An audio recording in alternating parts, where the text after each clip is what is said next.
often take it for granted that we're going to go to the doctor, doctor's going to fix my problem. And if the doctor tells us to do something, we'll do it for 3 months or 6 months, and then that's it. I'll be better, and then I'll get on with my life. That is not how the spine works. And the analogy I use is this. When you wake up in the morning, you brush your teeth. That's not something that our caveman ancestors or cavewoman ancestors used to do. But we don't consider brushing our teeth in the morning an imposition. We consider it a part of normal dental hygiene. In the same way that we consider that dental hygiene, we have to think about our back hygiene. How are we going to look after our backs? We are humans who are already at on the back foot when it comes to having a vertebra that was designed for quadrupeds.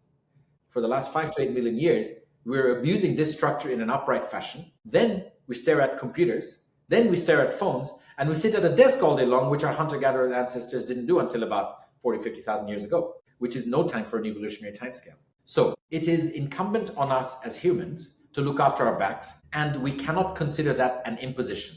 It has to be something that we build into our daily routines, into our daily lives. Pilates, yoga, swimming. These are the 3 things that are easy. Some people will argue they're not the perfect things, and some people will argue that they're not the best things for everybody. For example, telling someone who has a Baton score of 9 and are super hypermobile to go and do yoga every day is probably not necessarily the number one thing that they need. But we're talking about population level things, attitude level things, right? So I say that consider this as a part of your back hygiene, just like you brush your teeth in the morning, and build it into your routine until it becomes a part of your life, not just a habit, not just something that you do because you're told to do it. And I want you to maintain that for life. And I get their buy-in in that way by reframing the approach to the spine. And then I talk to them about my own journey in this, because I don't want to have the back that my mom did.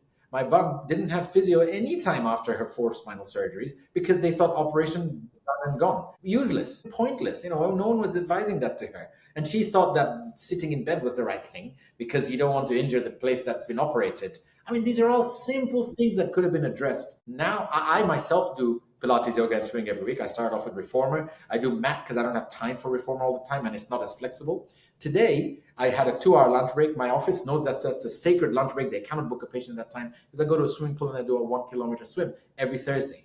Not a nice swim. I'm not a very big swimmer, but I just do it because I don't want to sort of be a hypocrite to my patients.